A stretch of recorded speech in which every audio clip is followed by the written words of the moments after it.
At Cannoners, we are back, and we're truly back this time after a week off following Travy. What have you been up to? How Tragedy, you been? Travy. I'll never recover from that. I truly don't know if I'll ever recover. The people they asked, they said, was I skirting the media like Roy McIlroy? Possibly. Who could say? But I gave a statement: play dumb games, win dumb prizes. But I will say, and we've said this a million times about betting on guys. When you bet on Tommy, you can't believe that he's going to win. Like, deep in your heart, you can't be too devastated because you know when you're placing the bet that you don't think he can win.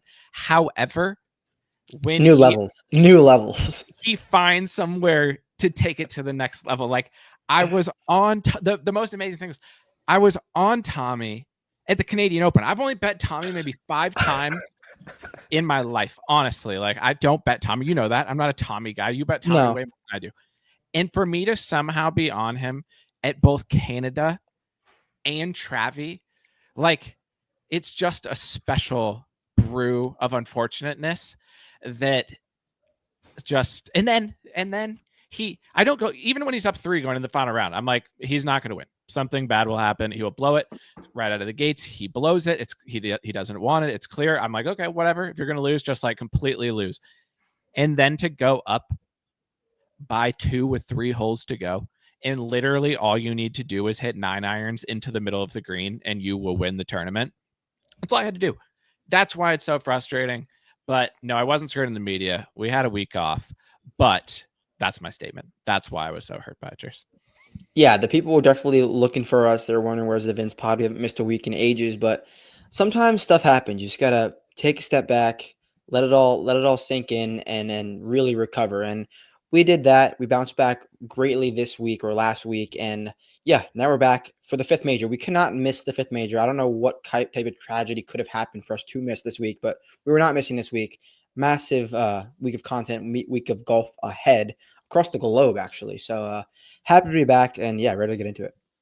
I already, we have a final thoughts document, obviously, that we use to put our information in before it goes up onto the site. And I was just updating it this week for DFS, and I glanced and saw you already had some BMW thoughts up there, and you declared it one of your favorite events of the year, I believe. Yeah, it is. It is. So let's have the DP convo. It's a great event, the BMW International out in Germany. So we see a sneaky okay field, and I just love the course. I love the finish, and it's just a fun event. Sweating it in the morning because it'll finish around like 11 a.m. usually Eastern time. So it's always just a great way to start your Sunday morning, especially 4th of July this week. Usually falls around this time of year, so I'm excited for the BMW. Yeah, I'm back in New York for the next month-ish or so, and this Beautiful. is prime DP watching time of the year. You wake up, you don't even have to wake up early. You just wake up at a normal time, and you can almost watch a full final round of DP. Did you have any thoughts on? We just had one DP event since the last pod. They had an off week after the U.S. Open, needed to recover, and then they go out there. And I think you mixed. I think you had a young gun in the mixed. Marty Cooves was up there. While we're on the DP topic, any thoughts on what's been happening across the pond? Yeah, I think he was in the final group. I had Angel Ayora, another young gun Spaniard. Young stud. Surprising he's not on Fireball. Will TBD, because he's better than Ballester by far. That was my question. How does he? Ballester and Puig. Where's Angel at right now? Puig is in the middle of them. I mean, sorry, Angel's in the middle of them. Puig is number 1, I think.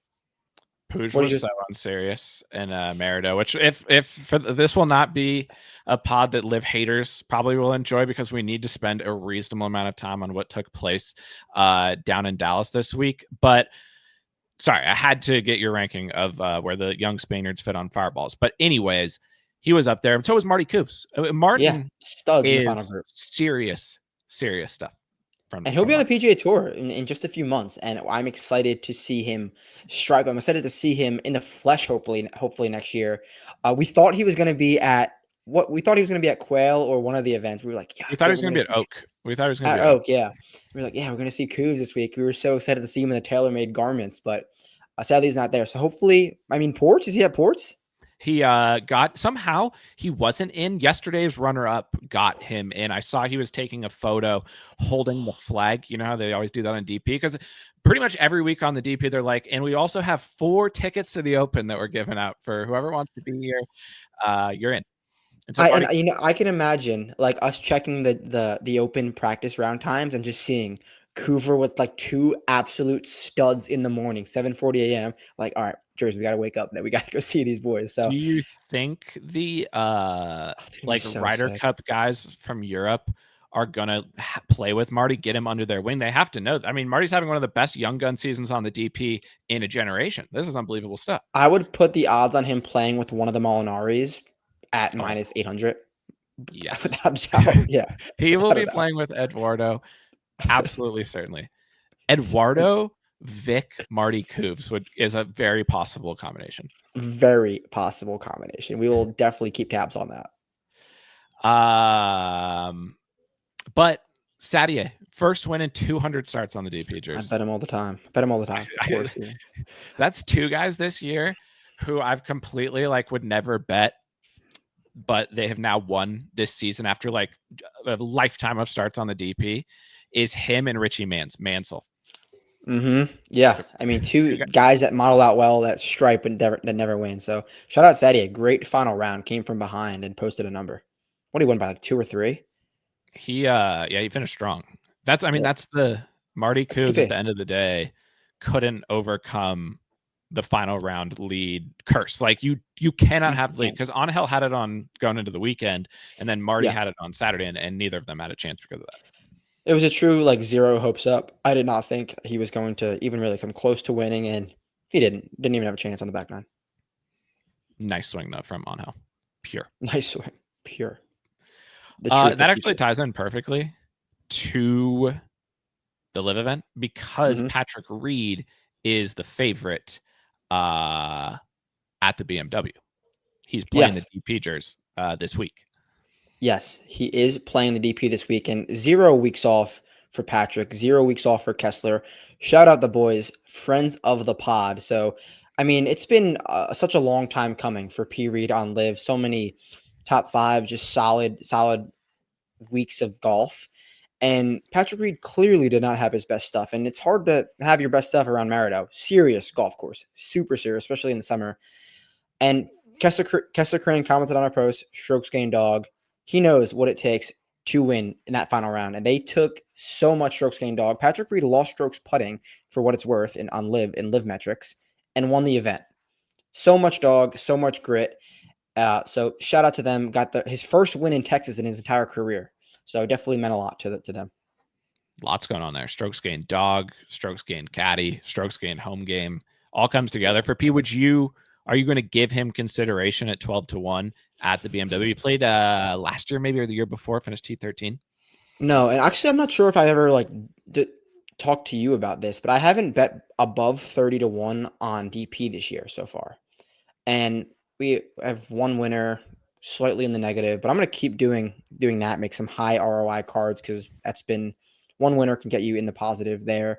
So I'm going to keep doing that. I'm not going to go above 30-1, but this is definitely a very top heavy field. Yeah, I think the only event I've gone over 30-1 on the DP was Hatton one week, and he did not win.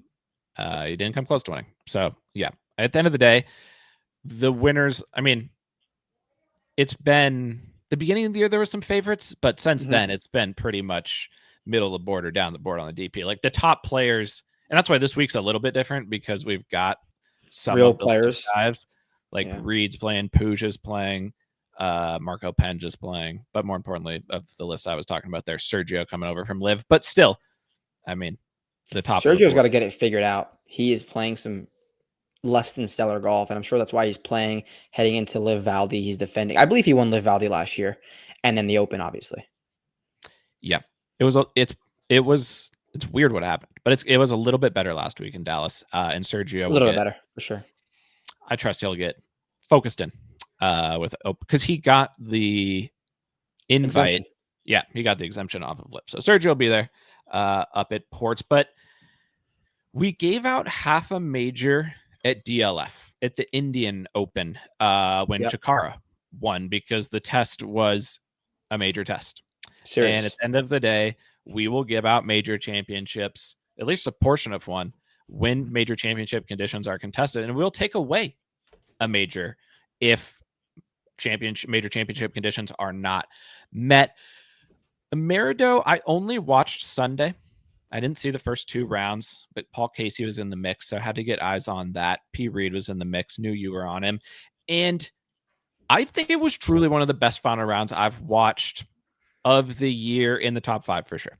Unbelievable stuff. Without a doubt. And we saw Merido last year for the team championship. It was in the fall, I believe. Completely different golf course. I mean, I know they set it up differently, like tee boxes and strategy wise, but I mean, we texted yesterday. Texas golf in the summer is some serious stuff. So now Patrick Reed ties Xander Schauffele with 1.5 career majors.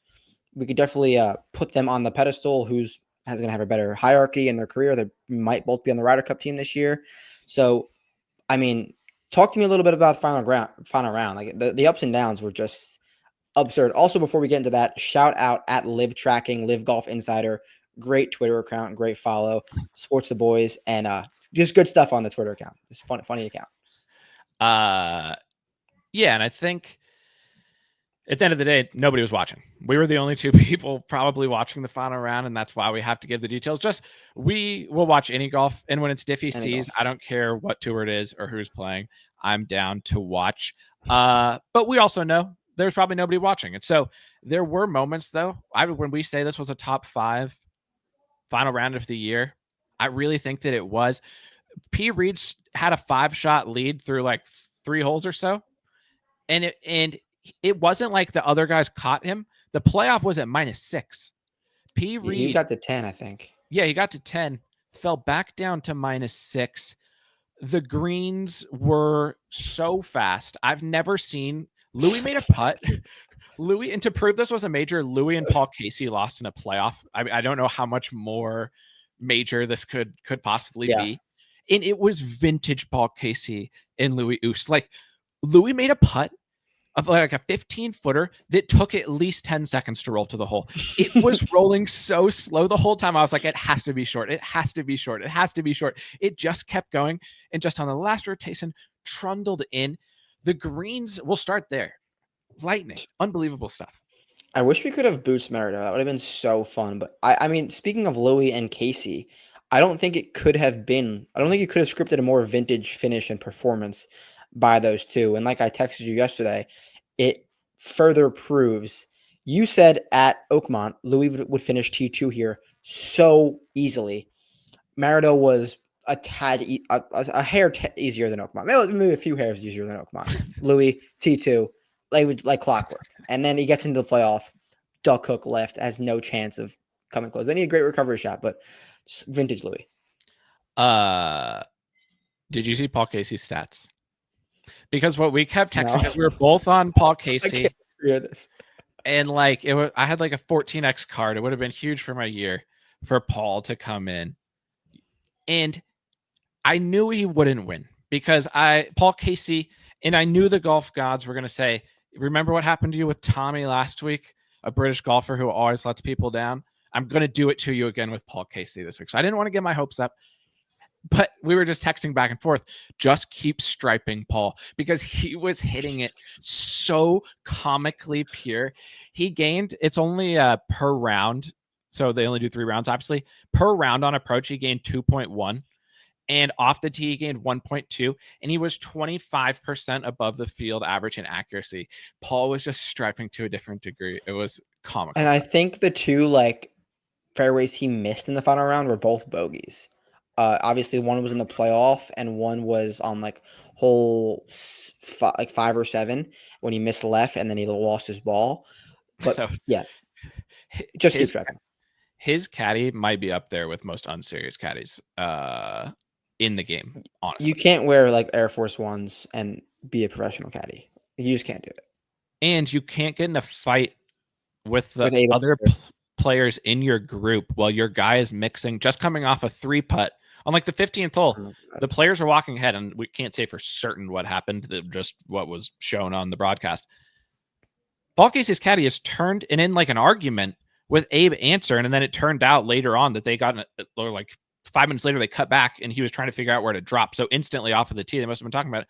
If you're a caddy, you can't be fighting other players in the group when your guy's in the mix. Like, what are we doing? You need the vibes to be high. You can't have bickering in any regard. Like, it's not that Abe was nowhere close to in the conversation. Yeah. It's like agree on something and then go on with your day. And you can't make Paul get in a headspace. Obviously, had a few poor putts down the stretch that would have ended up giving him the win. Tough. Classic Paul. It was great too. Who knows how many more mixes Paul has left in his career? Yeah, you know how to mix with Paul. That's one thing about you. The other playoff he was in on Live, I had him there too, and he lost that one. So I have a feel for generationally striping Englishmen, but everyone knows that about it only hurts in the end. It only hurts in the end. But it was fun, and we saw one of the greatest holes ever played and one of the greatest shots ever hit. I know you wanted to talk about Harold Varner's 3-wood in 17. Okay, so perspective, this is a very long par 5. I believe it was playing over 600 yards. Like everyone on the broadcast said like 303 in on the second shot, 297 into the wind too. Into the wind. Varner is not a long hitter, very positional, very accurate. Has 297 to the flag on the par 5. Gets up there, 3-wood from the fairway, probably carries it to 68 into the wind, hits the front of the green, doesn't get all the way back to the hole. But when I tell you no one was coming close, like guys are hitting full 3-woods and like being 60 yards short, like having 75 yards in. Patrick Reed had 75 yards in. And Harold Varner, like Bryson wasn't even getting there. Harold Varner hits the green into on 17. We've talked about Xander Schauffele's 3-wood at TPC River Highlands being one of the greatest 3-woods ever hit. It is now trumped by HV3 at Maridoe, Sunday, July 29th. So documented June 29th. Sorry, June 29th. Best 3-wood ever hit. And then Abe Answer birdieing 12 was the greatest hole ever played. But shout out Maridoe. At the end of the day, you watched more. One other thing that's happened since last time we potted was the LPGA major in Frisco. And I didn't get to watch too much of it, but there was a lot of commentary about that course.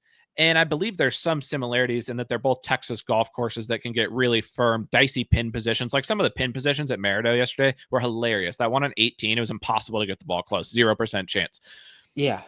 Unless you're Jeannie Keys. He hit it to like 8 feet in regulation. To Kazuma. If Jinchiro Kazuma had won at Maridoe, he would have earned his half major. I know people would have said this should prove it doesn't deserve a half major. I would say it would prove it even more. Because he wiped the floor with Rahm in the final round. Literally made Rahm his bitch. No top 10 for Rahm concerning stuff. No top 10. Sound the alarms. Winning next week though. How much lifetime would you be up on Live if you never have single bulleted Rahm? Because you basically your Live betting strategy is either single bullet Rahm or don't single bullet Rahm. And when you don't single bullet him, I think you probably win like 80% of the time. What like you're the Live whisperer. Do you have a statement or an update on where you're at with that going forward?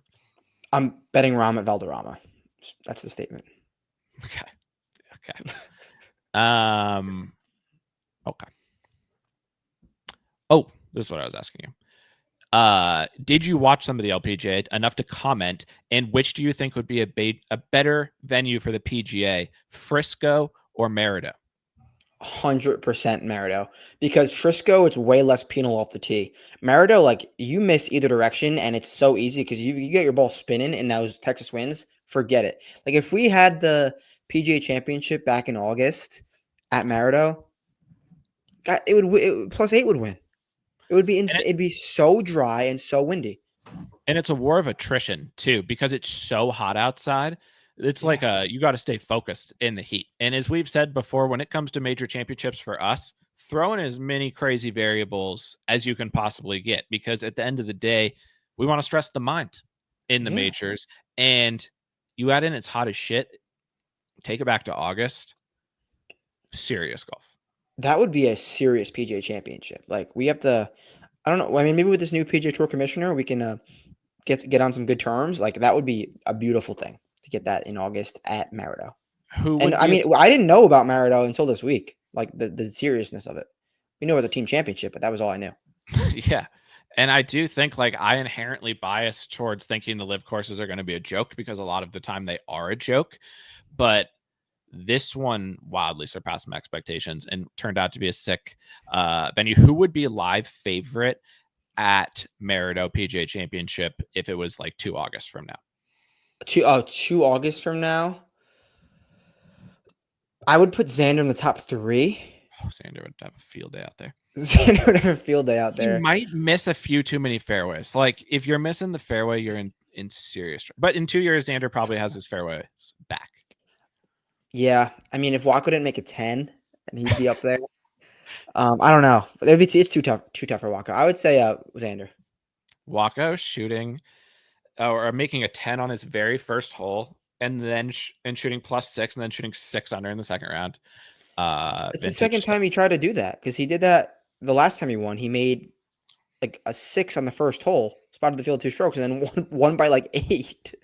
So that was an easy course though. What is your another thing that's happened since? And one of them is the Rocket Mortgage, which we'll talk about in a second. But Jocko brings it to mind for me. Strokes Gain GREINER is free. Strokes Gain GREINER. I will take a miniature Vic lap here that we declared at the time after we saw Strokes Gain GREINER at the Truest when he was just getting ready to start caddying for Colin. It was too corporate Colin. It was too mainstream. It was not going to work. It made no sense. I was to realize that. I was out on both JT and Colin going forward, but it's corrected itself even faster than I could have anticipated, even faster than I ever could have imagined. Strokes Gain GREINER's back on the market. Where do we stand? Where is he going? Who needs him the most? What's next there? Because that's probably the biggest for agency caddy news in quite some time. I think it's going to be JT.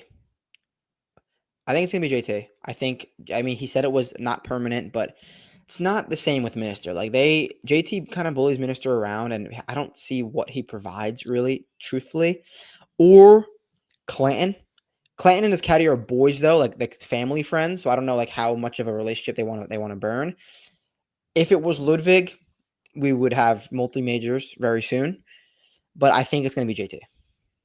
I mean, I have to assume that JT has like first dibs here. Yeah. And JT has to just look at his. Do you think they talked before? No. Since like Colin and him quit, do you think JT gave Joe a call or vice versa? I have no idea on that piece, but let's get GREINER back on the bag by the Open, because you take one of the greatest artists of all time to the canvases of Royal Portrush and you give him one of the generational firm and fast caddies in the game, and you say, JT, you're going to paint, but it's like a conductor and an orchestra. I'm going to conduct you, but you play as beautiful of notes as you can possibly play. If we get that in time for Ports, we might be in business. Might be in mega business. And that just makes me think, I mean, what is going through Carl's mind right now? He's not on the bag at Portrush. Like that's a canvas that he could paint too. We need him to get back with Cam Tringale, get on one of those final qualifiers. They would Picasso it up at Portrush. Because Tringale famously shot the best round of all time and was an artist under the guidance of Carl. And now Teagues, who knows what's going on with Teagues? I don't even have a comment to make on what's going on with Teagues. We don't know. But I think that I remember, I don't know if it was you in Philly or something that says he's withdrawing and stuff so he can get a medical extension because he's out of like his wins or too long ago. So I think if he doesn't play for X amount of time for the rest of the season, he can get a medical extension. I'm not sure if it was you who brought that up, but it makes sense. When we were, I guess, but does he? I said that at Oak, but I was just hypothesizing. I had no idea, and I also didn't know for sure how long his exemptions were going. He won in the fall of 23, which means he gets the full 23, 24, and then the full 24, 25. So I would think, I mean, he's 129th in the FedEx Cup. And so, yeah, I don't know if he's hurt for real or how deep of level of hurt he is, but things have been going downhill. And when we saw him, and this is where, like, we've talked about this before, you see guys sometimes out there at Boots who just look like they hate everything about the world. And it Mhm. sucks, ever to see that for any player, let alone a player that we're a big fan of and a fan, friends of the pod and Teagues. But when we saw him at Truest, that was the first time I'd seen him in a while. I was shocked by just like how down and dour he looked. Yeah, and then I saw him at the PGA Championship in great spirits. Like, he gave me up, said what's up, and then literally 10 minutes later, I got the notification that he withdrew. So it's just a really weird situation with Thiegs right now. And I mean, wish him the best. Obviously, we're both Thiegs fans, Carl fans, so definitely not ideal. And that leads to the fact that Carl, one of the great artistry caddies of all time, if Teagues was playing in the Open, we'd definitely have him under consideration for sure. And maybe he'll be back. I don't know. But because Tringali, I don't think is going to be able to play the Scottish this year or Ports. If Carl could come back, maybe Carl and Jocko. Where do we go there? No, Jocko's not getting rid of his guy. Carl, who would Carl be with? Imagine Carl and Rahm. It would be a runaway victory at Portrush. Carl and Phillips. I would like to see that. Carl squared. Yeah, that makes sense. I like that. Where are you at also on? Because I tweeted out the top 5 players that need a caddy the most, and I put Rahm in there because I saw and then with A's. Yeah, because just today I saw a tweet from somebody saying that like Rahm has the highest Open like strokes gained over some period of time, and famously he won last year. He won last year. Adam Hayes personally took the claret jug out of Jon Rahm's hands. I'm just saying maybe we get Carl on Rahm's bag for Ports. Where do you stand on that? You were one of the first people to be on the Adam Hayes unserious bandwagon, and the more I bet Jon Rahm, the more I watch all these Rahm rounds, I start to see it too. But they've been together for so long. The one thing I want to say, I absolutely hate how Hayes talks to Rahm. He talks to Rahm like he's like a 12-year-old on the back. He's like, all right, buddy, let's hit the shot. Show me what you got, buddy. See, there you go. That I would think that would point to evidence why you're out on Hayes. Yeah. One last thing on Live and not PGA Tour, and then we'll spend the rest of the pod on the PGA Tour. Tyrrell Hatton. I've been thinking it for a while. I've been feeling that this might be something that I feel. Tyrrell Hatton's my favorite golfer. He really is. I was laughing out loud. That another reason why the final round at Merida was so great is because Hatton was up there just going banana land, like how we just saw at Oakmont. It's so funny. I was laughing out loud. I was so good. And he also then so good. He'll lose his mind and like the craziest, he'll freak out. And then the next shot will be the most pured 5-iron from like 230 to like 8 feet that you've ever seen in your life. And down easily. Make the putt. He really could have double-digit majors if he was even 50% more able to maintain his composure. But it was hilarious out there. I honestly, truthfully thought the putter gun was one of the funniest things I've ever seen on the golf course. Like, you miss a putt and you take your putter like a gun, like a shotgun, and like aim at the crowd. It's so funny. Like, only John Morant would do something like that, and it is so funny that Tyrrell Hatton it's the second time he's done it now, and I want him to do it for every missed putt, like inside of 8 feet. Just like, it's so good. It's so good. He's the funniest moment was they cut to him in the deep rough, because that's the crazy thing about Merida. You could be like 3 yards off the fairway and it was random. It was like random zones of uncertainty, but it would hit you more often.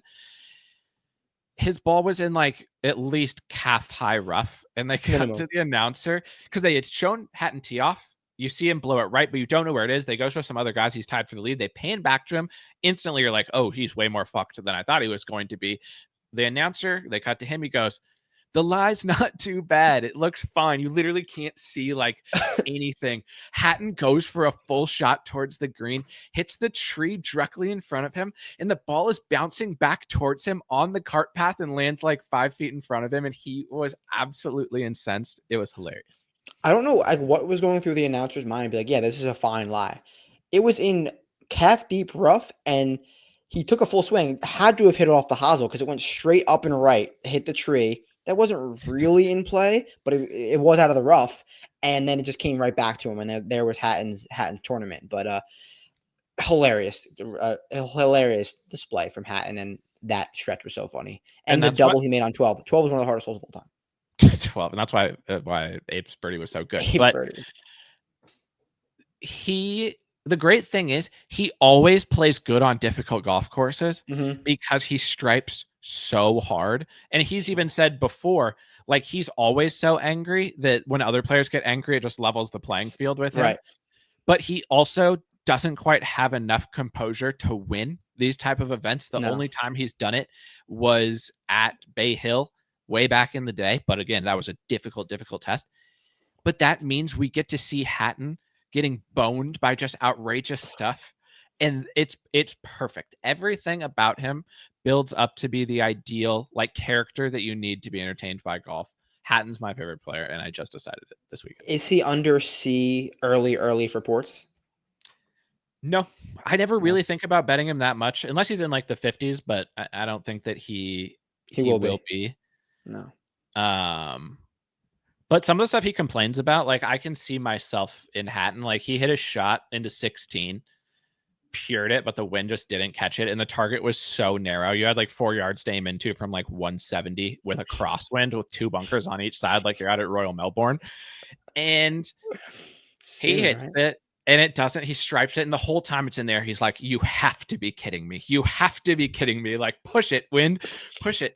Ball lands in the bunker. They cut back to Hatton. He's turning and looking at his caddy. And he's like, the fact that wind didn't touch my ball is an absolute disgrace. And then he just walks off. And I'm like, oh, and then he goes, I'm the most unlucky golfer to ever play. And so like when Tommy loses the Travy, I think to myself, I'm the most unlucky golf bettor that's ever lived. And so Hatton just exemplifies that internal just disgust when things go against you and you want to blame someone else. He hit out of the bunker on 18 and he said, this is the worst golf course I've ever seen, which he calls a lot of golf courses that, but just never change Hatton. It's so good. So entertaining. We'll see him out at Ports. I'm sure he'll be striping without question out there. He's a boots merchant. He plays well at boots. And I'm excited for this Portsters. We've got it all booked up now for Boots Royal Ports. And from each Boots goes by, we get more experience on the best way to do Boots, to be in ultimately the best position to provide as much info back as possible, because that's all we ever want to do. And when we're there, we spend most of the time working. So if we can extend that time, even better. And then you add in, last year was Scotland, this year's Northern Ireland. Like these are remote places. When we go to a major in the States, it's usually close to a city or a big enough town or whatever it may be. These places are remote, and Ports is extra remote. And I was like, Belfast is the nearest city. We are going to Sunday, Monday, Tuesday Boots, and we're staying across the street from the course. You can't write it better. I'm already like telling friends and family that I'm staying 5 minutes away from Royal Portrush. The amount of players, caddies, and people in the world that we're going to see is going to be, we're probably going to be staying closer than a lot of people that are going to be there. A lot of players will be like, damn, how'd you guys get so close? So they could crash. We should see crash. If Jackson Suber can qualify, see if he wants to crash. He'll crash without a doubt. So yeah. I mean, he could win this week, so you never know. But yeah, it's going to be a national week, a truly national week. Weather's going to be, I'm already mentally preparing. You told me to mentally prepare. I have low dog in the cold, so I'm going to take a few ice plunges, do what I got to do to mentally prepare myself for Ports. Yeah, the Airbnb host, when we booked, this has never happened before. Usually they'll send a message like, hey, have fun. Should be awesome. Let me know if you need anything. First thing this person said was, good luck with the weather. That's never happened. Good luck. That's concerning. And it's especially concerning. We've just had a bad weather year of Boots. Without a doubt, we know this is going to be the worst one. And just go back and watch the final round at Royal Ports if you want to see. Have you seen that? Are you aware of what took place there? Some of the harshest weather I've ever seen golf played in. It's going to be special. And what I haven't told you this yet. I have decided that I will be moving forward with a new driver before the trip. You are going to get a new driver because we know what you did in SF. You had the Renault TaylorMade, striped it, hit it really well. Yeah, so that's big news because we have to get our matches back underway. Obviously, so I'm sure you've been doing some research, but if you're listening to this, you have any great assessments or golf courses around the area, definitely drop them in the comments because we're definitely going to be playing multiple rounds when we're out in Northern Ireland. So we'd love to hear some feedback from you guys. I thought you were going to say if you know a good driver for somebody who that too. has a mega left miss, and I'm a lefty, so that's a mega slice off the P, Nick Dunn style, basically. If you have a driver that can fix that, but I will say, I think it was the QI10 that I used. Yep. And the other thing, I'm not just going to get this new driver jersey. I'm going to commit between now and when we go, which I think is in a couple Fridays, at least 4 hours to the range. And I'm only going to hit my driver because, as you know about my game, if I can just driver short game, that's going to be good enough on the links. I don't even need to worry about my irons. I can be Minwoo, but that's where I have to get to have any chance of defeating you. And one thing about that with you once you get into a rhythm off the tee and just like playing, when we go in these trips, we play like anywhere from like 2 to 4 rounds. By that final round, you figure it out pretty quickly. But like that's a testament to like your skill, and you've been playing golf for a long time. You grew up playing golf. So like if you could do that, get 4 hours in, like I gotta be on the lookout because I'm not a good golfer. I just play a lot. So that I have the like leg up on you. But if you are getting 4 hours in before, it's gonna be maybe some tight matches. Yeah. I think my goal is to have it be just a good match. That's what I want to get it to. I'm going to put in some hours. I feel good about my short game. And yeah, looking forward to that. That should be great. As always, shout out everybody who supported the content, whether it's on the site, whether it's on social media, whether it's listening to the pod this year. It's been a super awesome year of boots, and we're going to try to do it as big as we possibly can for the final boots of the year because the Open is a special event. And I'm just, as we've said this a million times, boots is great for a lot of reasons, but it's just fun to be able to go there, drink in the atmosphere, hopefully come across some cool stories, some funny things that happen along the way, because these towns, if you ever get the chance to go to the Open, like how highly would you recommend, if somebody got the opportunity to go to the Open for whatever reason, in your list of potential golf things that you could go to? Yeah, last year going to Scotland, going to Largs was my first time ever leaving the country. I'm a fairly cultured individual, but I didn't know what it was like to go over there. And being out there, just like experiencing Scotland, experiencing the people, experience some like the eyeballs that we get walking into one of the local pubs is just a cool experience that I think everyone should experience. And going to Largs was awesome. It blew me away. So I can't imagine what to expect going to Northern Ireland, going to Royal Portrush. It should be awesome. Should be more of the same. So I'm super, super blessed, excited, and grateful, and thankful for all you guys supporting. We're going to have some sick shirts too, some sick Northern Ireland Open Championship shirts on the site. I know we've gotten some support from all of them. More importantly, hype video. The hype video should be good, but more importantly, there's a shirt that we'll be getting out next week that is the best shirt that we've done. The Scottish Open is a special event, as ultimately the next 2 weeks after this week, and it's the JDC, which is obviously a special event. And shout out Devo. If you're tailing anybody this week, just tail Devo. He's the JDC Devo whisperer. That's where you should go. I'm sure. Need his picks. Yeah, need his picks. I hope he's on with BK. That has to be what we would get this week. So shout out Devo. But the next 2 weeks after this are the DP PGA Tour crossover weeks of the year. Liv obviously is going to get there for the Open, and we have to honor that with shirts. And I think the one for the Scottish Open almost got released US Open week because of what was taking place there. But I'm glad we've saved it because it's going to really kick off Scottish Open week with a bang. Yeah, these are shirts you're going to want to wear to the bar. These are shirts you're going to want to wear to family, wear everywhere. So these are going to be awesome. Next few weeks, got a ton of stuff coming out. So as always, appreciate you guys, and just stay in the loop with what we got coming. 38, 39, 40, right? Probably 39, 40 minutes in. We get to the Rocket Mortgage. That's what, people, they come for the world of golf. And they don't know what to expect. Skipper Headers, we're sorry. The timestamp will be here. If you're just joining us as the Skipper Headers, we're now talking about the Rocket Mortgage, and we welcome you. to the conversation, and it was a great adventure. I didn't want to take away anything from the Rocket Mortgage. It just so happened that we had a half major to Always give is out. good. Yeah, it's I mean, it's a place now that CD's won. Aldi Pot, Strokes Gained International, really playing Waka here. won. Waka did win.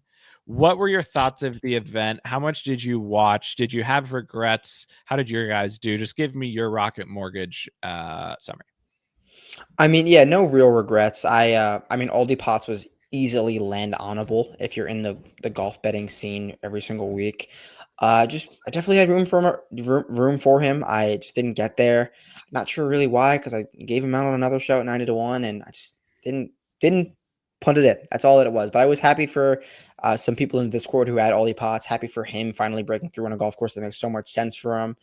And yeah, it's a good event. It's always, I mean, say what you want about birdies, but it's always a great finish around Detroit Golf Club. Obviously, we had a 3-man playoff. There's always a playoff there. So I thought it was fun. I thought it was always good, and we're going to get a little bit of a redesign next year, make it a little bit tougher, hopefully. So what about you? What'd you take away from it? One of my first takeaways was that Aldi Potts' dad is one of my favorite characters also. He lifts. The PGA Tour. Yeah, he does. He could caddy for Colin. Yeah. Someone to talk down on Colin. That's a perfect take. I love that. Aldi Potts' dad caddying for Colin would be so sick. Imagine How many he won majors? He won the Open for sure. So many majors.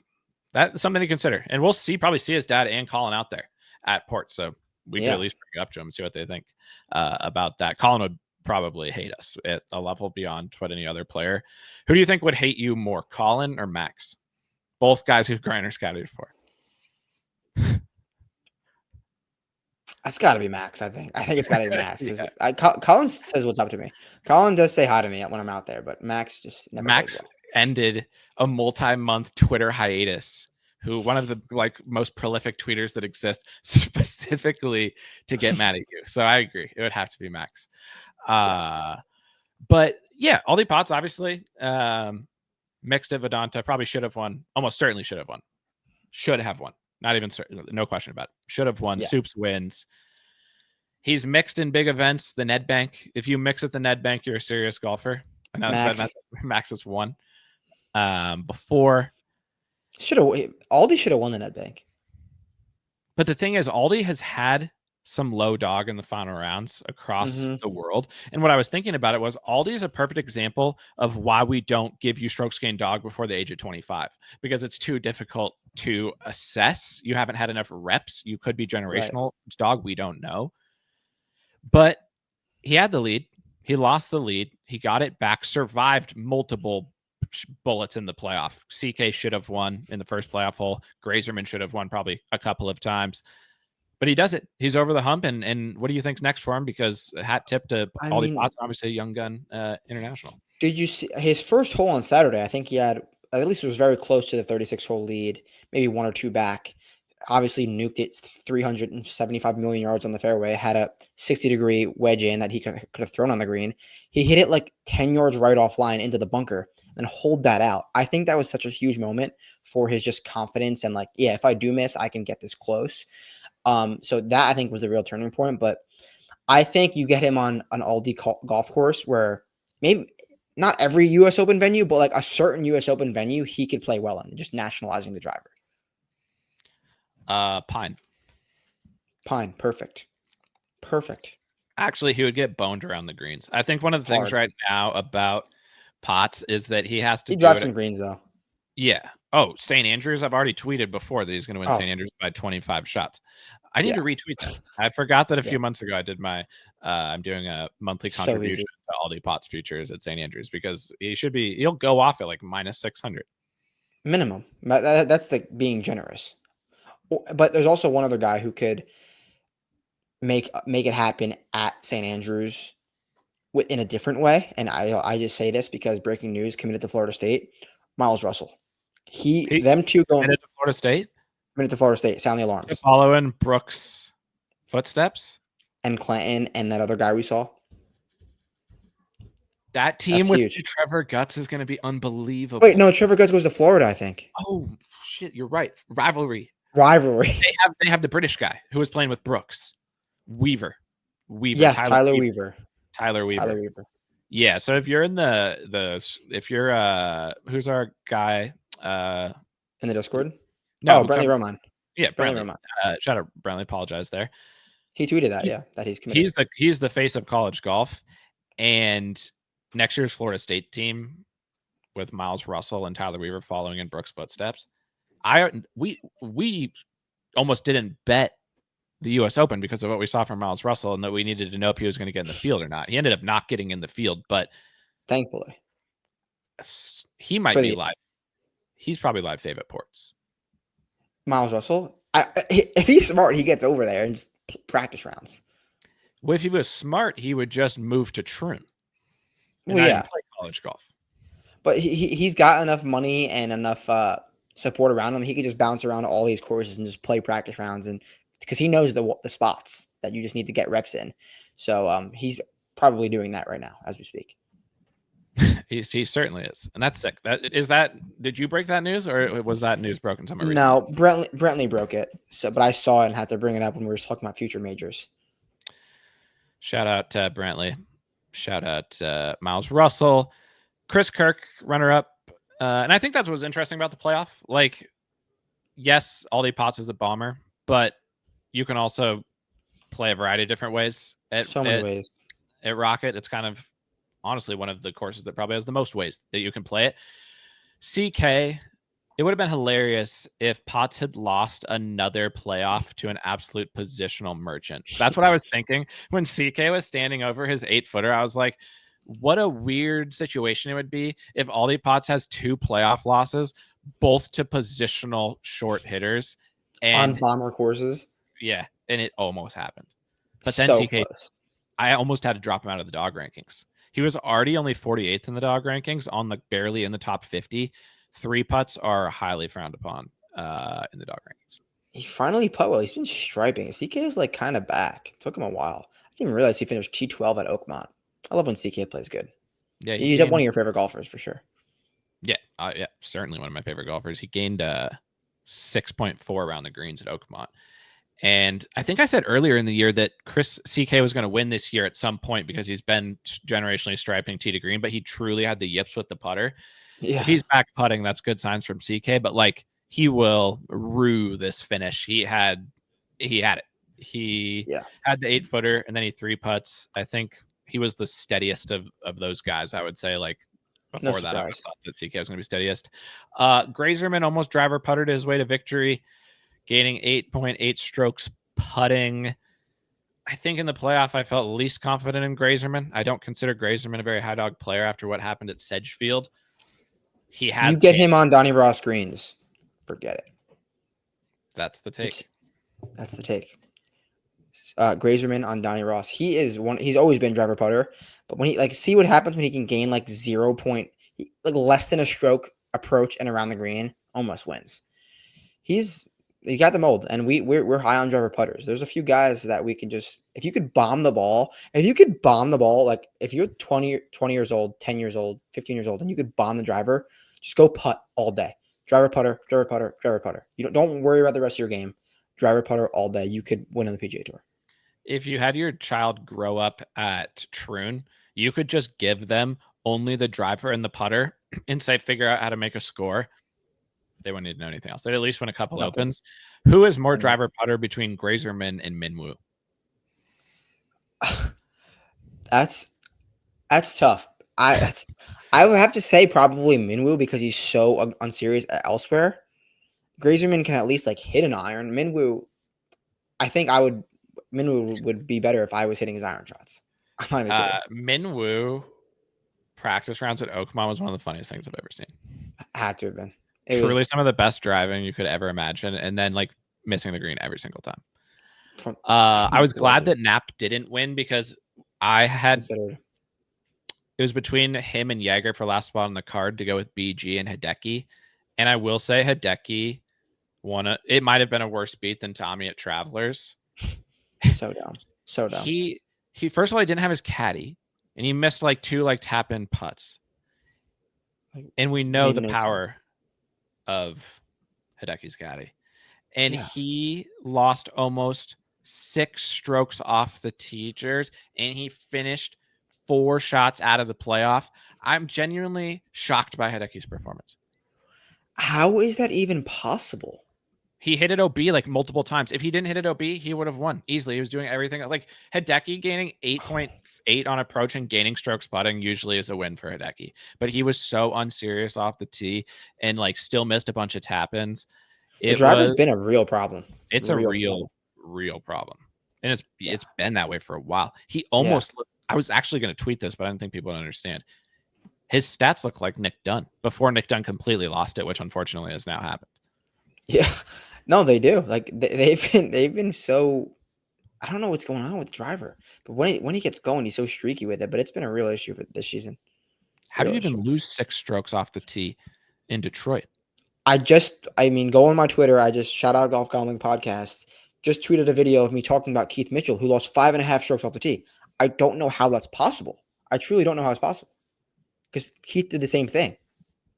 Yeah, where do you have to miss? Hideki lost the most strokes off the tee of anyone who made the cut. Right next to him, Putnam also lost almost 6. Generational stat line from Putnam. Truly generational. Insane. He almost won. I mean, he didn't almost win, but he was in the conversation there for a while. But I was just going to say that Knapp winning. Funny. I think Knapp winning would have made me feel the worst just because he was down to the final spot and I didn't go to him. But he's kind of, I mean, he's not, I don't think he's in the dog rankings. He won it. You've said this before about Knapp. He needs to be able to spray it off the planet in the final round to win. Yeah. Do you have any Knapp thoughts going forward? Because he's always 80 to 100 to 1. He's always a fair price. It's always a reasonable bet. Like, how would you decide when Knapp could win? Like a golf course like this. This is one of the few where he can play well. And honestly, this is one of the better Knapp final rounds that I've seen from him in a while. Like his round 4 in Mexico when he won was horrendous. His round 4 in Honda when he shot 59 was horrendous. He played fine. Like he shot 68 in the final round and ended up losing by 1. Just missed a few putts when he needed to make them. But like this is the best I've seen Jake Knapp under the gun in round 4. I thought it was positive signs. Nico Etch, just give him a clean look. And he played like shit and shot 20 under. If Nico Etch was playing good, he would have gained 10 strokes on approach and probably won. But like there's so many clean looks around Detroit. It was just a casual 5.5 strokes on approach. Didn't even in his sleep. Nicky Nations. Don't call him for nothing. Would you give him a look this week? I'm expecting him to be popular. Sorry, I didn't mean to interrupt you. But I was just going to say, who would you be more likely to give a look to this week, Nico Etch or Jackson Soups, who both tied for T6? Probably Nico Etch. If I had to pick a matchup between those two, probably Nico Etch. Colin still can't putt, even with he's got his friend from college on the bag now. Colin got into a run-in. We already talked a reasonable amount about Colin, but we talk about Colin a lot because I think for a long time, especially out at Boots, you see these things from Colin and you're like, this dude stands out amongst the other top players and how he goes about his thing. It's always very like emotional and volatile and there's a lot going on. Always talking to his coach. And now some of that, I feel like this year has kind of bled into the mainstream with Colin.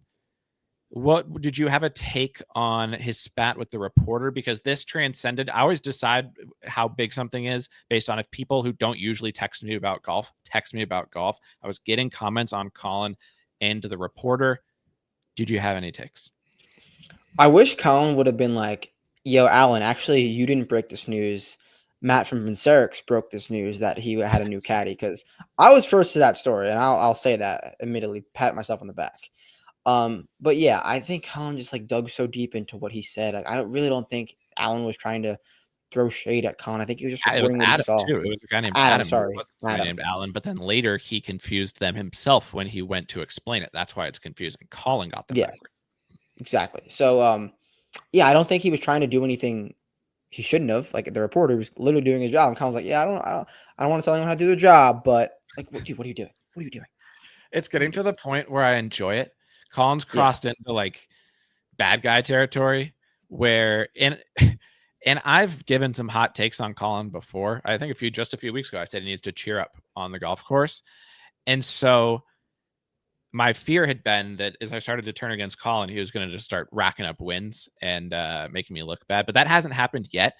But I'm waiting to see on the Colin caddy situation. I think there's going to be the right caddy Could be out make there. or break.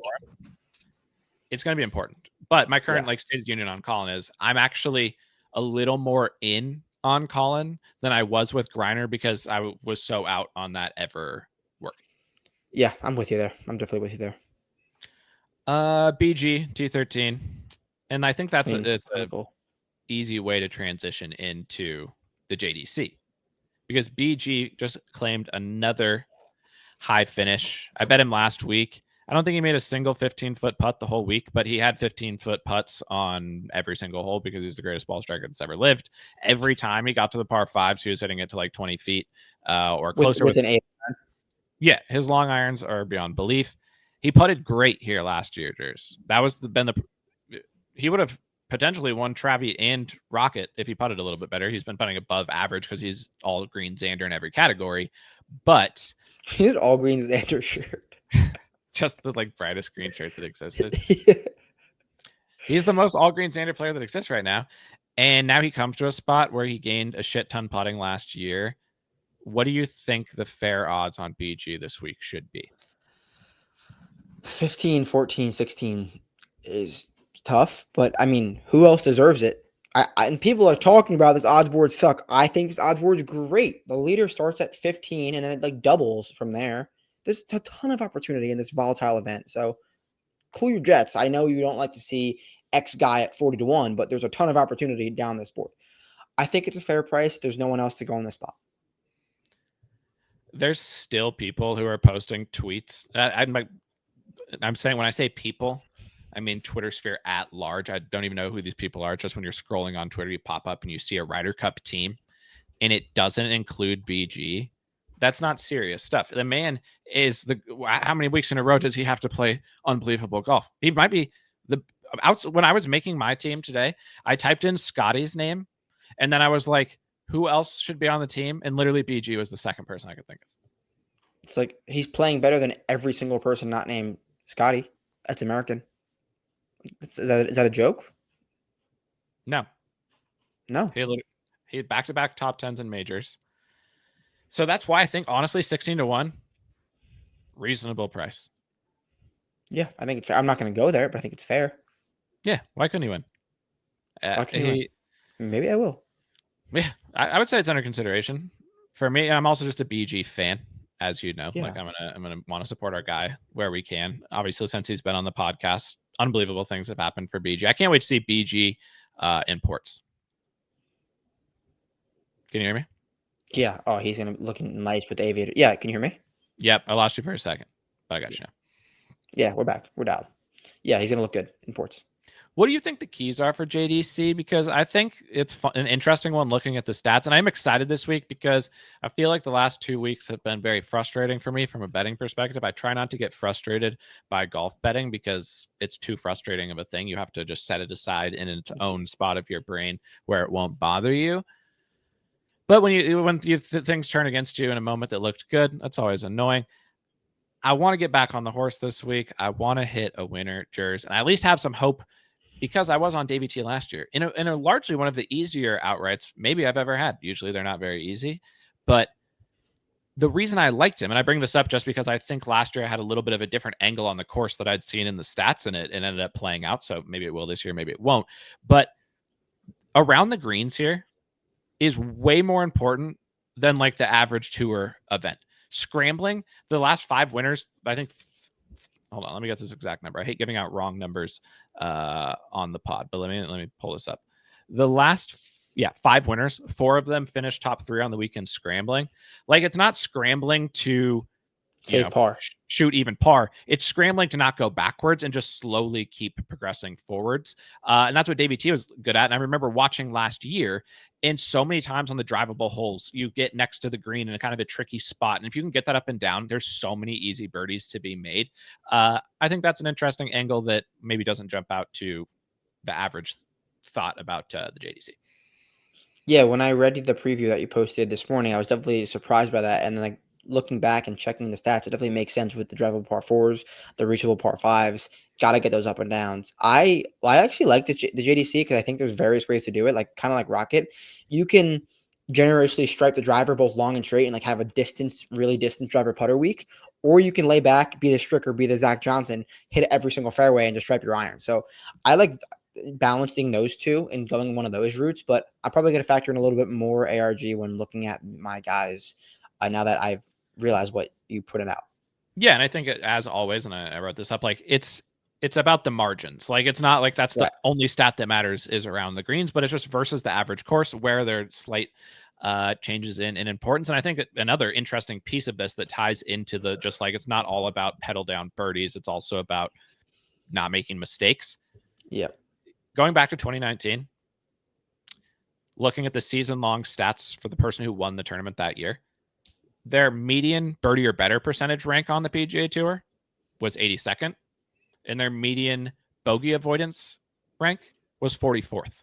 So usually at a birdie fest, you see the flip. It's all about making birdies. It's all about pedal down. This is the fifth major for a reason, ultimately, right? Because we're seeing major like stats in the birdie fest. That's why it's the fifth major. Yeah, that's really good to know. It's a ton of balance here. You really got to be pretty solid at everything, especially with that around the green stuff. So I think those are very fair key takes and key stats for the week. And of the last, here's one more stat for you, Jers. Of the last 8 winners, 3 of them have wins at Sedgefield. Max Grazerman, Posty, Glover, and my guy Ryan Moore, who didn't want love PNW. Classic. But we're out now because of what happened. He's unserious. Wow. Yeah, comp course. So there you go. There's some stats. There's some thoughts about the JDC. We've already talked about BG. You said you're not going to be going to the top of the board. Most likely, things can change. We'll find out where you end up going. But Jason Day is the only other guy right now in the 20s. I like Jason Day because I think Jason Day, at this point of his career, has become a birdie fest merchant. Yeah, I mean, his last win was in a very similar spot in the odds boards time of the year, I guess, or I guess after a major like that. Type of event. Yeah. So I agree with you there. I will note that Jason Day's career as a favorite, as a high price golfer, has not gone well really ever, but it does make sense. He last time we saw him look really, really solid. And do I want to wager that much on Jason Day in this event where any single guy can win? Not sure, but I think he's rightfully priced. Yeah, and I think both Travy and Amex are good comp events, and he was T3 there and T4 there. But I agree with you.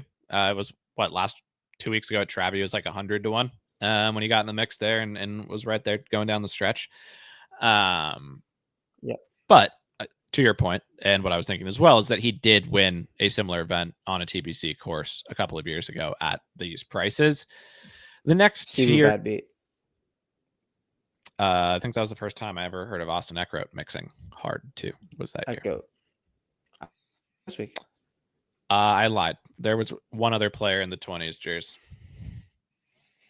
I think I've lost Jers momentarily, but when he gets back, he will be intrigued to hear that the other guy in the 20s, and now we've certainly lost Jers.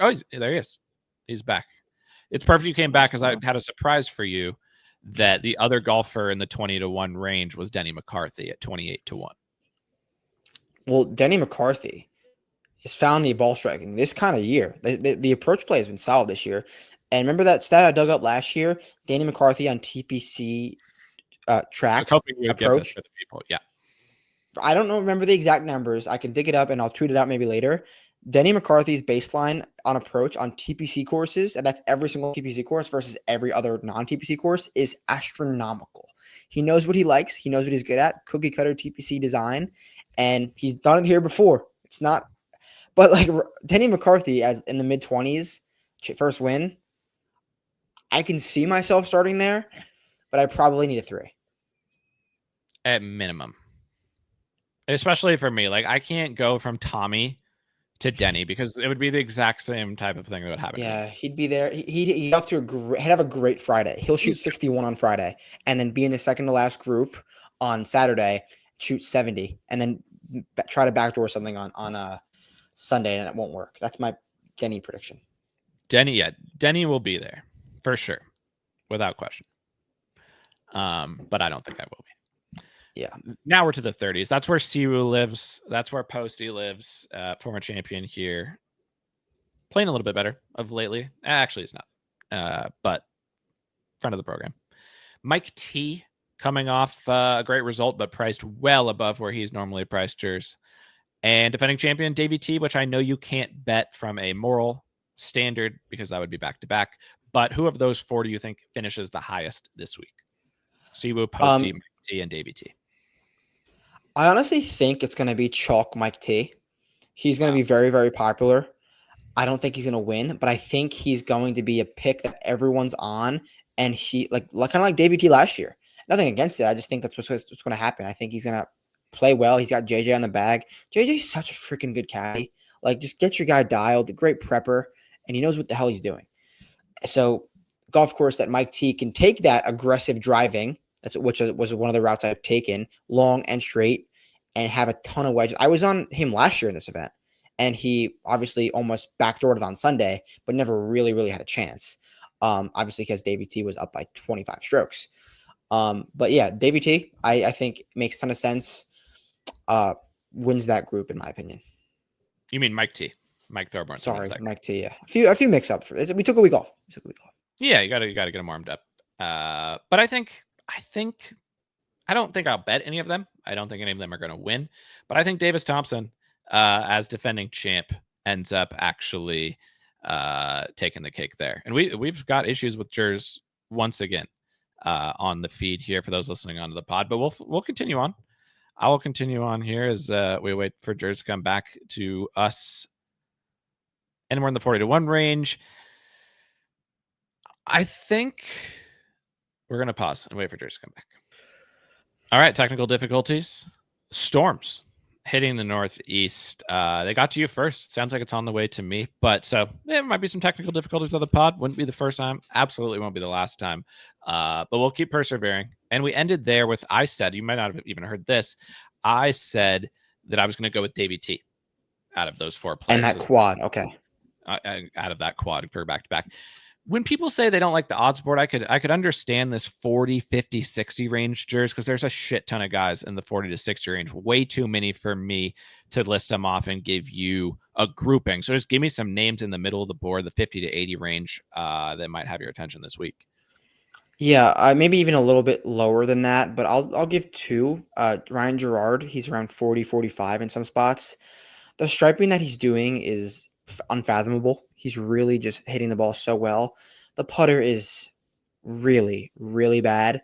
But I did backtrack. He's got multiple minus 20 showings in his career on the KFT, which is a skill. You have to have it. And he's proven to do that before. The putter has been streaky early on this year. And I think these are some pretty base greens, just different grass type here, just pure bent.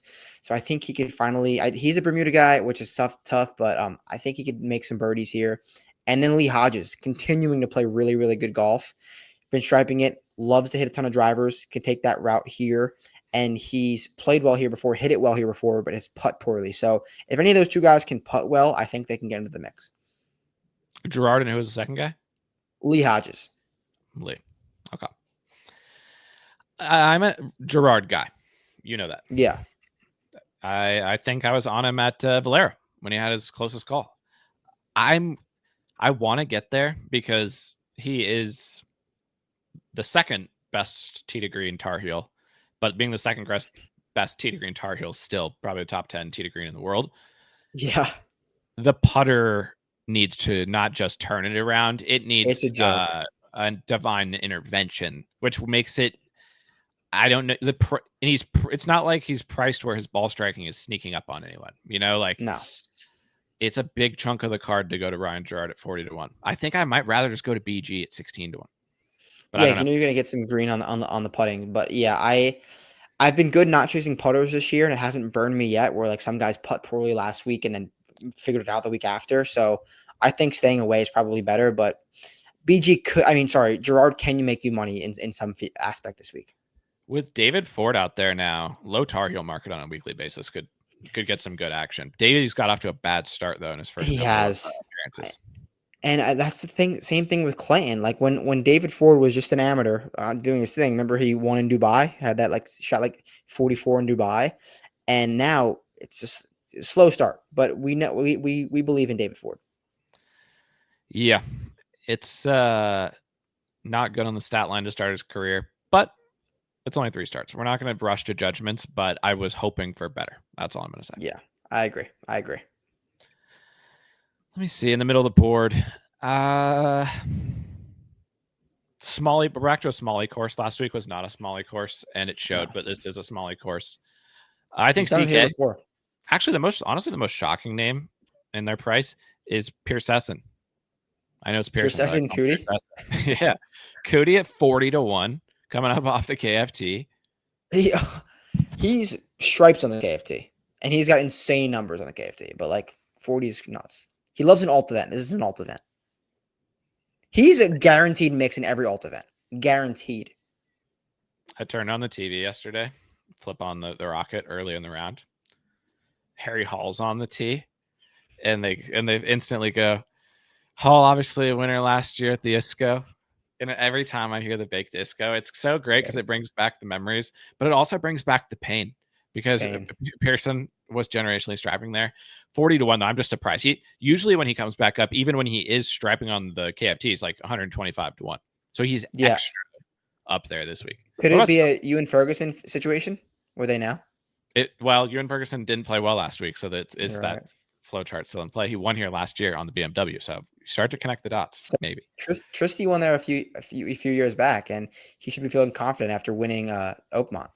And he played good last week too. It was a rare positive stretch of play from Thirsty Law, getting ready to win the Open at Portrush. He might be a live fave at Portrush. But what's the 40-1 on Sungjae? Do you have any insights from Willie? Where are we at on the Sungjae train? Because Sungjae at 40-1 at the JDC would be shocking news as of even 3 months ago. I mean, I tried to chase Sungjae at 30, I think, at the Honda, missed the cut. Sungjae he's still hitting it poorly, I believe. The irons have been so bad. I don't know what to make of Sungjae. I keep hearing about this injury, the shoulder injury. We're seeing it in person. The dude hasn't gained a stroke on approach since the Honda Classic. That's not Sungjae M. And I don't think he's just gonna find it. Like he's still playing golf. Like it's tough seeing from Sungjae. Which do you think is more likely? Sungjae finds his irons or Ryan Gerard finds his putter? Who's more likely to gain in one of those categories? Sungjae finding his irons. It's tough though. Because they're both 40-1, and ultimately that's the question that you have to answer, you know? Yeah. Because if either one does that, they have a chance of winning. Yeah. But I don't think I can go to Sungjae. What about you? It's a number though. It's definitely a number. I'd probably honestly go to Gerard. There's too many guys that are like 70-1 or longer, like first time PGA Tour winners, apparently, that I feel way more confident in than Sungjae. And we'll see if Jers bounces back by the time I get to the end of this question. The technical difficulties, this is a test for ports ultimately, because we already know we've said an hour ago that the weather is going to be a problem there. And we may have to use a Telegram to get the pod and the data back to the site. Who knows what's going to happen? At least we'll be coming back on Wednesday. We'll land around like 6 p.m. Wednesday, New York time. So if we can't get anything up, we'll at least have a way. But this is practice. Dealing with these conditions is good practice because it's the weather that's taking out your signal. This is like straight out of the 1960s. Yeah, any of you East Coasters out there, it poured at a different degree today, and it's getting me right now.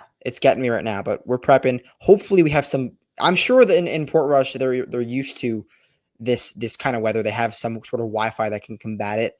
Starlink maybe. So hopefully we got some good connection out in Portrush. I've got a couple of movie recommendations for you before we go. Also, that I will send your way. One of them is Banshees of Inisherin. I'll send you. Can the you link. repeat that? Can you repeat that? It's tough to say. That's why it's. I believe it's Banshees of Inisherin. The last word, if you look it up, you'll see that this isn't a simple word to pronounce. Inisherin, I believe, is what it is. Is it a horror movie? of Inisherin. There's no way that I could possibly describe it to you. Anyone who's listening who's seen this movie, The Banshees of Inisherin, and if you know how to say it, get in the comments. People have also commented that I need to give all the names on the LPGA because I struggle to pronounce them. And I'm willing to do that. The reason I don't is I don't want to be disrespectful to these people. I want to know how to say it right. That's why I don't say it. But if that's what the people want, I will do it. But I believe this is Banshees of Inisherin. And it is one of the more curious films I've ever seen. But it will get your head right for what we're about to see. Are you a movie guy? In it versus people who I know who are movie guys, I would say no. Versus the average person, I would say yes. Like each year, my girlfriend and I try to watch all of the Oscar nominated films. We're not watching them throughout the year, but once we know the ones that, and sometimes obviously you already have watched some of the ones that end up being nominated. But in the process of doing that, I feel like I have become more of a movie guy. But this is a really movie guy movie for sure. Okay. Well, I definitely, and that's funny you actually bring that up because the last like 2 months, I've been trying to watch more movies, like specifically like just some of the horror movies. I don't like them at all. I think they're scary. Like I don't like to be scared, obviously. But my favorite band, one of my favorite bands, makes a lot of songs about specific horror movies, and I love the songs and the lyrics, and I want to see what the movies are about. So I've been going through some of them. Like every single song on the album is about a different horror movie. So I'm like, I'm gonna try to like watch this and see it because I love it. I'm gonna try to watch it. So I've been slowly getting into some movies. Okay, well, that's going to end up being quite the aside when people are listening to the pod and they hear, and we apologize if you're somebody who is against the back and forth of the pod. We apologize, but things pop up, things happen, and stories develop. And I think at the end of the day, as we've always said, it's for the OGs, and they need to know how we're feeling about films because maybe they've got a recommendation before we go to ports. And we have a long plane ride. We're gonna need some recs. That's where I've been watching a lot of films because I've been flying back and forth from New York to SF so much. So I have like time where I usually wouldn't watch a film to watch some films. I've been watching some good ones. But what I was going to ask you before the technical difficulties struck was you bet Luke Clanton at the Rocket Mortgage. I was a little surprised. I'm going to be honest. I was like, he's come on to the tour. He hasn't been playing great yet. His generational driving we saw last year hasn't been showing up quite yet for him, but he played all right. He played fine. He's 40-1 again this week. What is the state of the union on Clanton as he gets his feet wet here as a pro? T2 here last year as well. I mean, he got eviscerated by the Donnie Ross Greens. His, short career, but worst putting performance so far. He's going to bounce back there. Hopefully, this is a golf course he should play well on. Take the Thorbjornsen around, just nuke drives. I don't think I'm going to go back, but I am high on Clanton this weekend in general. All right. I think just as we talk more about these guys kind of in the 40 to 50 range, I might just skip all of them, head down the board, take some swings from down the board. Who do you like when we start getting near 80-1 and above? I mean, 2-time PGA Tour winner Austin Eckroat. He's finally gaining strokes, significant strokes on approach, which is his forte.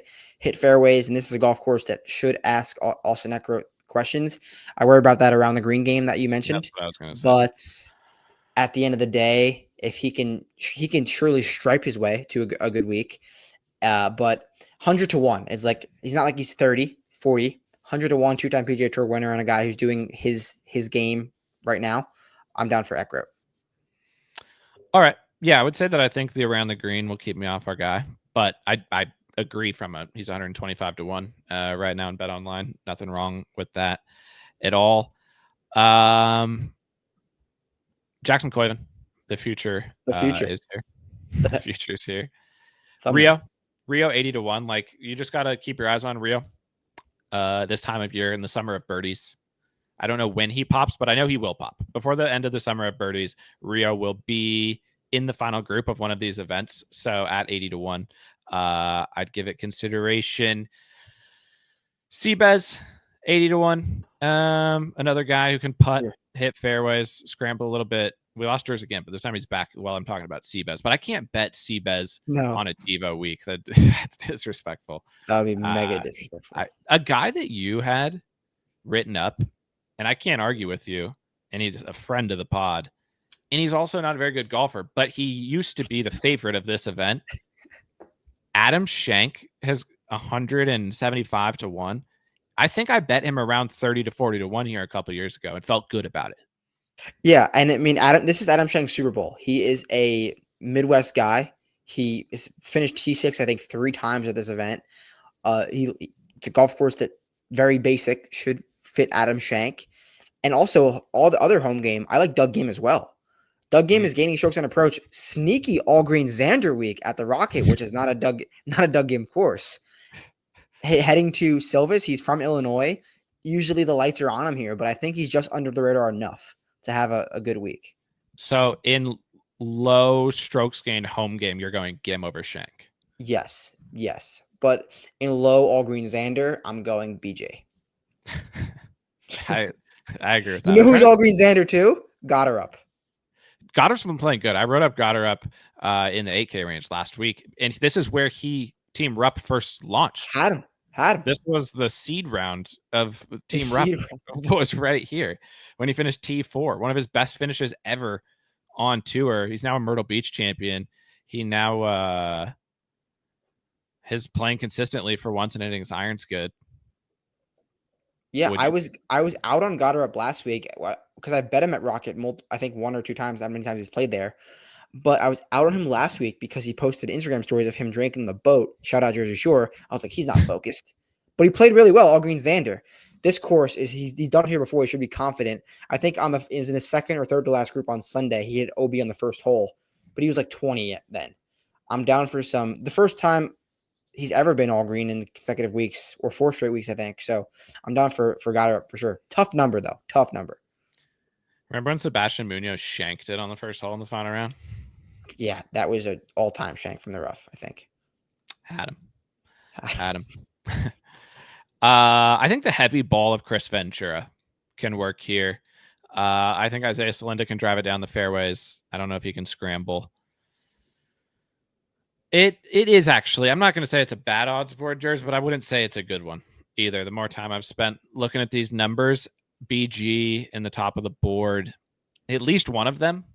Because at the end of the day at the JDC, like even Davey T, and I don't know if Jers can hear me or not, the weather, the Royal Ports continues to strike, but Davey T was still 28-ish to 1 last year as a guy who hasn't really won before. So I might have to look more at the top of the board than I would inherently think by what the prices are at the top of the board, if that makes sense.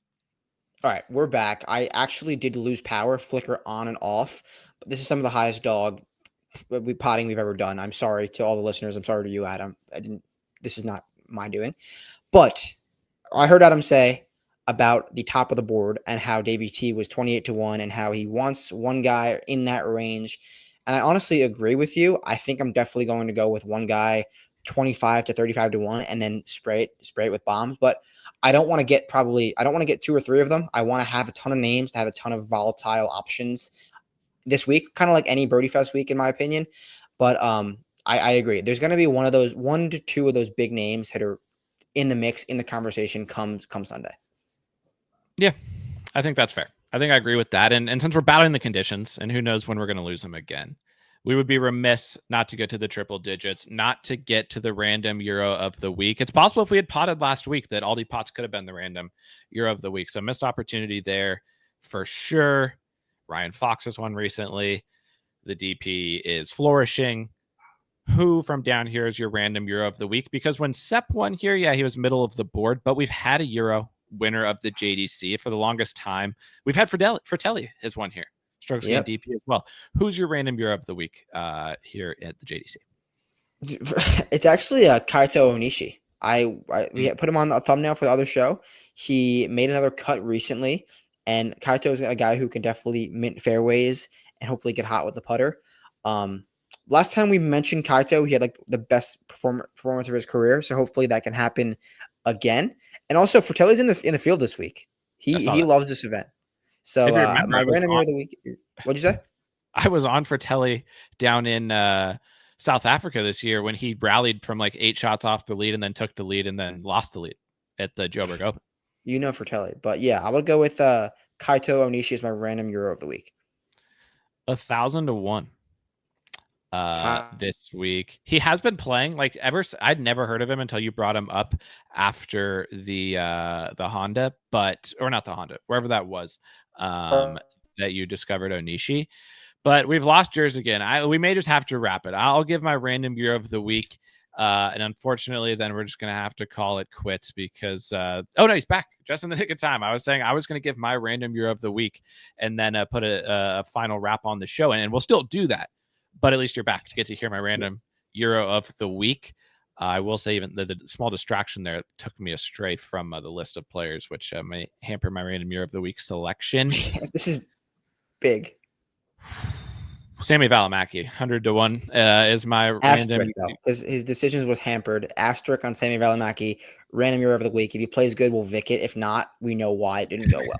Right, it was an under duress selection, but low key, Sammy Valley's playing nice golf this year. He has 1, 2, 3, 4, 5 top 20s in his last 9 starts. He played good here last year. He was T12, and anywhere you can just get hot with the irons and the putter and start striping at the pin on repeat, give me Sammy Valley. Mackey is at least a top 10. I think it's definitely possible here. 5 under through 8 is a guarantee to start the week.